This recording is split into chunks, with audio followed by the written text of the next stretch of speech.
Là, en ce moment, on a le tournoi promotion qui va commencer bientôt, qui est ouvert à eux d'ailleurs. Aux gens qui ne sont pas licenciés ou des gens qui ont une première année de licence. Aux fameux joueurs du dimanche. Aux fameux joueurs du dimanche, tout à fait, ouais.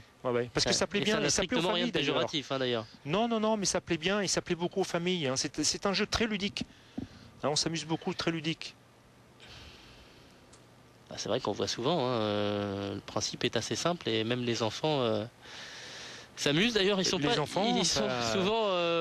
pas moins doués que les parents. Ça marche bien. Hein. D'ailleurs, il y a de plus en plus, les bowling organisent des anniversaires, ça marche très bien. Nous, les écoles, les écoles, on a du monde.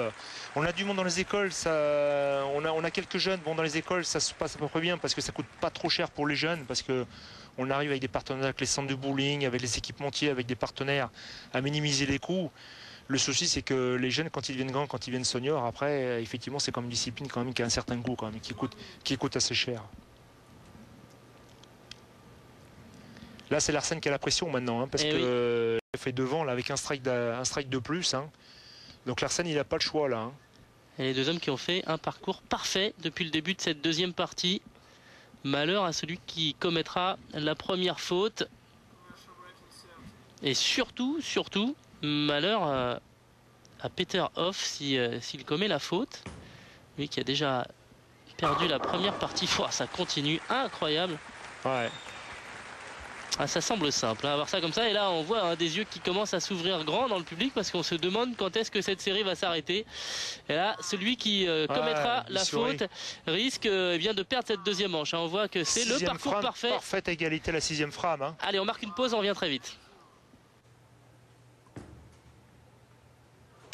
Allez, on est de retour au Mexique pour la suite de cette 44e Coupe du Monde de bowling avec une deuxième partie tout simplement exceptionnelle entre Derek Hoff, l'américain, ici à l'image, et Martin Larsen, le suédois, les deux hommes qui font un festival.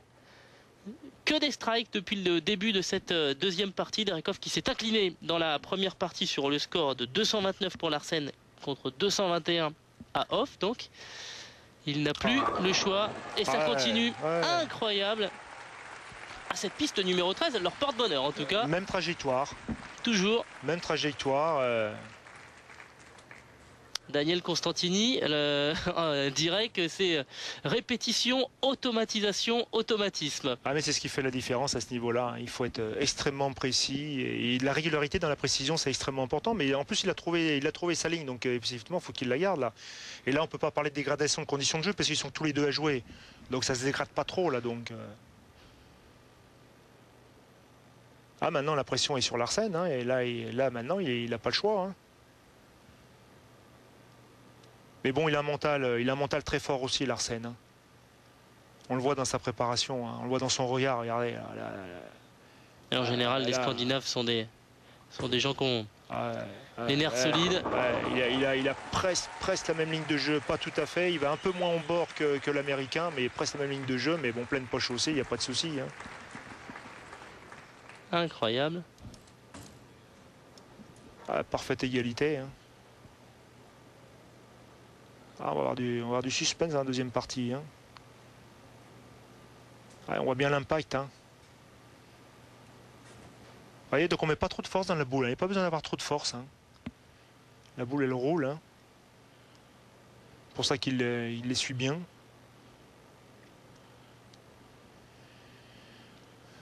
Donc là maintenant ça lui de jouer bien évidemment. Et vraiment toujours le même rituel. Hein. Ouais. Ça serait même d'ailleurs intéressant de voir à quel centimètre près il est exactement pareil sur la piste. Mais ils savent, hein, au centimètre près, oui. Pareil. Même trajectoire, elle arrive pareil dans la poche. Il n'y a pas de souci. Hein. Et ça commence à se lever. Parce que là, on a bien conscience de vivre un moment exceptionnel.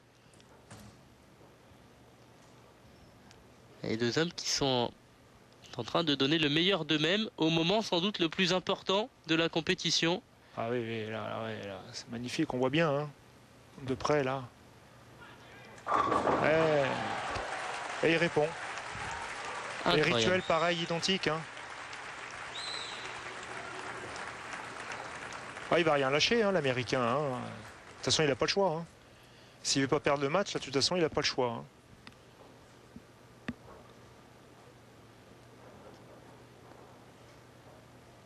Ah, le rituel est le même. Hein. Ah, regarde devant, la boule positionnée pareil, le balancier, hop, ça part bien devant, même ligne de jeu. Vous avez vu hein. Ah.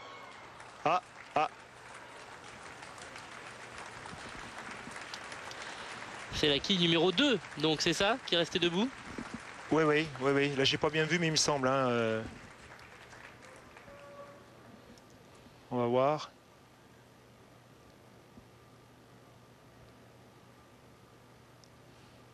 Ah, ouais, il a fermé, il n'y a pas de souci. Alors peut-être l'occasion maintenant pour Martin Larsen. Ah oui, là. Ah oui. De continuer son festival. 9 strikes consécutifs pour Martin Larsen. C'est dommage, hein, c'est dans le 10e. Hein.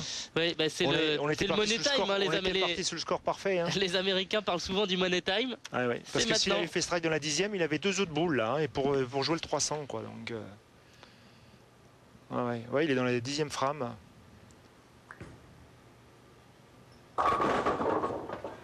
Hop, allez, ça tombe avec un petit peu de réussite. La 10 elle est tombée, mais bon, il y avait suffisamment d'effets et tout, donc ouais.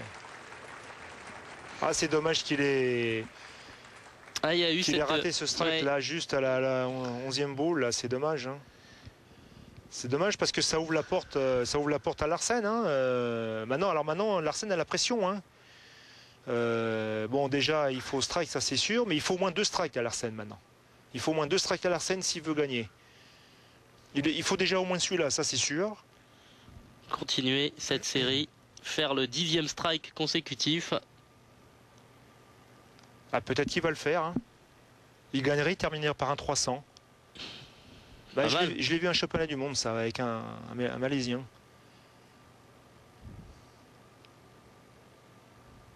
Ah, ce regard de tueur hein, quand même. Hein. Ah oui, allez, regard de tueur. Hein. Ah, il va. Ah. Et non. Ah. Il en reste une. Alors on voit pas.